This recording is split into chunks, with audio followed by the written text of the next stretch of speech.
Easy guys, it's Monk here. So today we're just going to jump into what I consider to be like the top 5 essential plugins that are so ingrained into my workflow that I would struggle to make music without them now because I rely on them so heavily for certain things. So this isn't necessarily like the most exciting or different plugins list. This is like what I consider to be the most useful, the most fundamental to my workflow and my sound as an artist. The first one, which you'll probably find on a lot of lists like this, is FabFilter Pro-Q3, which is on my list, and it is the first one on my list. It is an EQ plugin, but it's just a very good one. I have spoken about this plugin in videos before, but I'll run through some of the features again. So obviously you come here, you got a shape, we can make like a band pass, we can change the slope so we can get like that right up to like a brick wall slope. But what's so great about this plugin is you can create these different bands. There's a few things that makes it great and different to your average EQ. So when you make these bands, then whenever you create a band, you have this option here, and you got left, right, stereo, mid, side. So that means you can actually target a specific area of your stereo image to EQ separately. So I could EQ with the left and right speaker differently if I like in one plugin, in one instance of this plugin. Or a really useful thing to do with it is the mid and side options. Say you want to do like, get rid of that a minute. Say you want to do a low cut, like I do this when I'm mastering stuff. I bring it right up here, like, and when I change this to side. This means that I've basically essentially made everything down here mono because I've cut all of the side signal from the low frequency. So when I'm mastering, I often do this to sort of like help unmuddy the mix and things, like get the side up to about here maybe. Obviously this is going to depend on the track you're working on. But then you can create another one, and this one is your mid, so obviously cutting like the very low frequencies that you can't actually hear. So you can cut them and then have this like mid one, if that makes sense. So you're treating the mono and the stereo signals separately and creating different EQ curves on them, which is great. The other great thing about Pro-Q3 is that you can right click and make any of the bands dynamic. Now what this is doing is like basically working like a compressor, but like for really specific frequencies. You can like pinpoint like look how specific you could get like that. And when a frequency comes in, you can pull it down and it's going to compress, like pull the signal down just in that like band that you've created. And you can create like, however many of these you want, and you can make them all dynamic. So just really intuitive, really good EQ plugin. If there's one EQ plugin that you ever like, the stock EQ plugins actually are great and sound great. But if you ever want to invest in like an upgrade for an EQ, FabFilter Pro-Q3, it's great.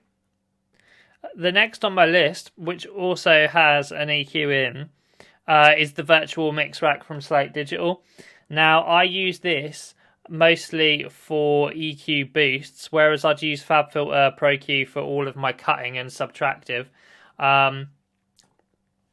I like to use this to do EQ boosts because it doesn't just kind of like boost the EQ in the same way a normal EQ does.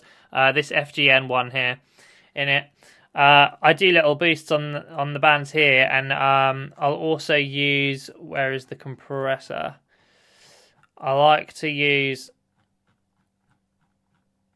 so many plugins. So all these plugins, this is like a host plugin, and all of these like analog emulation units come down the side, and you can like stack them up like a mix rack, hence why it's called Virtual Mix Rack. So mostly I'm using this FGN EQ and the FG401 compressor, and then I'll often have a bit of the Revival, which I'm not sure exactly what it's doing, but it just sort of adds a bit of more analog sound to it. And then either the London, New York, or Hollywood, they're sort of three slightly different instances of analog saturation. But basically I'd stack like this, maybe do some slight EQs and tones that I wanted to bring out in a sound. And it's hard to not run. Like once you get into this, it's really hard to not put an instance of this on like every single track in your mix, because it just gives stuff such an analog sound. Like it's so great to put on drums, just instantly makes them sound just really nice, just like that warm analog sound that we're all looking for. This just delivers it for me perfectly. Like I run any track through this and it just instantly sounds so much nicer to my ears. I love it. And this is just the stuff I most commonly use. There's loads more you can get into down here, but mostly it is emulations of different analog gear, saturators, EQs, preamps, and compressors. Yeah, mostly. It's great. You also have these air and EQ. What am I saying? The air and the earth modules. This just adds like low end, and this adds high end, but both do it in like a really pleasing way. So they're also really good to get into. I do use them sometimes. But yeah, Slate Digital Virtual Mix Rack for any of that analog warmth, it is my go-to. And then the want to talk about the Trackspacer is my third one. So I haven't seen this on as many people's lists, but this is like a great tool. Wavesfactory made it. And what it is essentially a sidechain plugin, but rather than compression, it's like it works like an EQ. It's basically like a sidechain EQ. So when you can sidechain it to whatever other track, what I use it for is if you have two instruments or two sounds that are very much in the same area of the frequency spectrum, usually you get like build up in the low mids or something.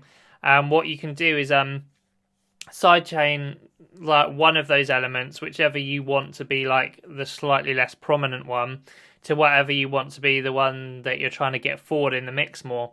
And what it's going to do is duck the EQ according to the signal of what you've sidechained it to.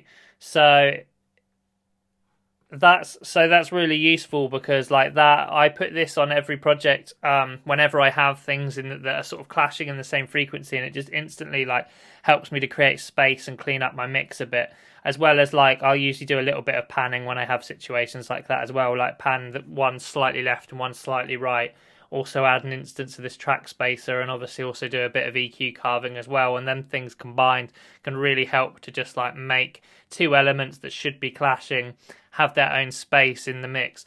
So Wavesfactory Trackspacer is great. I'll leave all these plugins linked below so you can go check them out in more detail, because I'm not like giving examples today. I'm just showing you them and explaining what they are and what I'd use them for.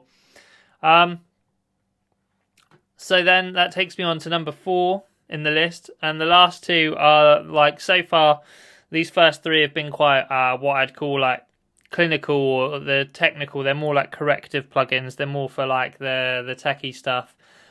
These last two are going to be more creative plugins. So first, this is my go-to delay. So Soundtoys Echoboy Junior Analog Echo Processor. This is my go-to for any kind of delay. I do have the full Echoboy. I've done a whole video actually on the whole Soundtoys 5 bundle before. If you've watched any of my videos, you'll know I love Soundtoys. But I'll leave that linked below if you want to go check it. But this is the full Echoboy. But when you're in here, like, there's so many options, and there's like dual delay on, like, you know, you can control your left and your right separately and things like that, like when you have it on ping pong. But I just find there's so many options in it that I find it a little bit daunting, and I did say this in my Soundtoys video as well. So I don't actually use it that much, just because it slows me down, like having to take the time to think about what I'm doing. Echoboy Junior, I find I can just find the results I want a lot quicker. I never really need anything more than this. Obviously, when I'm doing dub, I'm always putting it on this dotted delay, usually on 1/8 or 16th, whacking that feedback up. And as with all Soundtoys stuff, it's made to emulate analog equipment, so it's got some of that nice analog tone to it as well. And you can switch on this dial here, like slightly different styles of delay as well. Mostly I'm using Studio Tape, and this is a really great plugin to like automate the echo time and stuff. Once you've got your delays going, start playing with automating the echo time, because you can get some really cool effects that way. And then you've got like a little saturation knob built in there as well, if you want some of that analog saturation warmth goodness on it as well. So this is Echoboy Junior is my go-to delay plugin. That will be found on any track where I'm using a delay. That's the go-to one. And then my go-to reverb, Valhalla Vintage Verb. So this specifically, most of it, I love it most for when I'm making like ambient and soundscape stuff. I love to just whack that decay up to full, bring the mix down, and then just create washes of like sound with whatever my sound source is, whatever instrument I'm playing. But obviously with the mix up full, put it on Ascend, you've got all these different types of reverbs, you've got some really good presets. I've done a video on this reverb as well, so I'll leave that links below if you want to go check this out like in more depth, because I actually went through the whole plugin and everything you can do. The cool thing here is like color, so 1970s, 1980s and now. So what this is basically doing is changing the character type. Like, it's cool that it changes the skin of the plugin as well, depending on what mode you've got it. But it changes slightly the character. So 1970s, when you have it on that, it's actually downsampling the reverb a bit, and it's like a darker, noisier modulation going on. In the 80s one, there's no downsampling, but still like that darker, noisier thing. And then when you're on now, you have bright, clean modulation. I'm reading that off this bottom bit, by the way. It's the other thing I love about the Valhalla Vintage Verb. Like every knob that you like go over, it'll come up with like a tutorial description at the bottom, so you always know like what it is that you're controlling, which is very useful. So that about wraps that up. I haven't really gone too much into depth there. It was just more sort of, you know, showing you what I like, what I use, some plugin recommendations.